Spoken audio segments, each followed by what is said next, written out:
Hello guys, welcome back my new channel world railway knowledge में।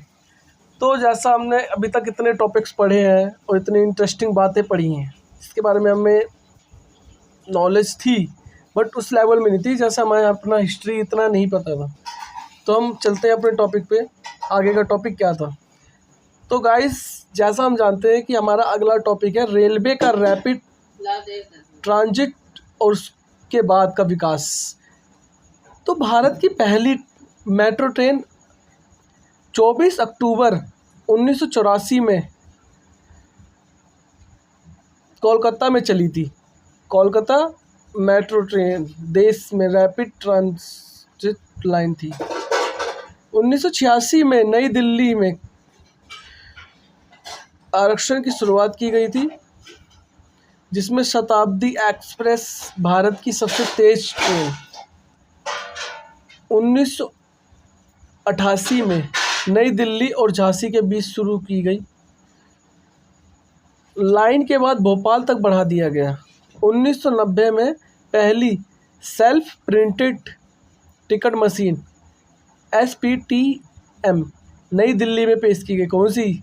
जो हम आज लेते हैं काउंटर से टिकट, वो कब आई थी?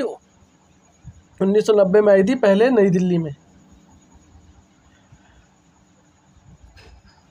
1993 में वातानुकूलित 3 स्तरीय कोच, एक स्लीपर क्लास द्वितीय श्रेणी में अलग की शुरुआत की गई थी।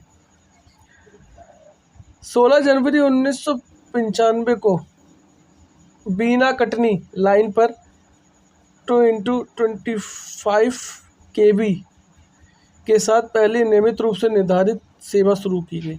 सितंबर 1996 में नई दिल्ली, मुंबई और चेन्नई में आरक्षित की कंसल्ट प्रणाली शुरू की गई।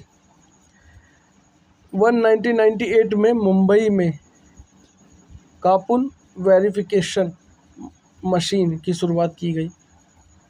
तो गाइस, इतनी सब चीज़ें आती रही। प्रिंटिंग मशीनें आई 1990 में दिल्ली में पहली बार। 16 जनवरी को 1995 में बीना कटनी में लाइन बिछाई गई, जो नियमित रूप से शुरुआत हुई। गतिमान एक्सप्रेस अधिकतम गति के साथ भारत की सबसे तेज ट्रेनों ने 5 अप्रैल 2016 को दिल्ली से आगरा के लिए अपनी पहली यात्रा की। सेंट्रल रेलवे जोन ने मुंबई क्षेत्र में और देश के अन्य लाइन रेल नेटवर्क पर DC ट्रांजैक्ट्स का प्रयोग समाप्त कर दिया। उसी समय 11 अप्रैल को 25 kV AC ट्रांजैक्ट्स पर स्विच करना। 31 मार्च 2017 को IR ने घोषित की कि भारत के पूरे रेल नेटवर्क को 2022 तक विद्युतीकरण किया जाएगा। तो गाइस, इतनी सब चीज़ें हुई इतनी चीज़ों में।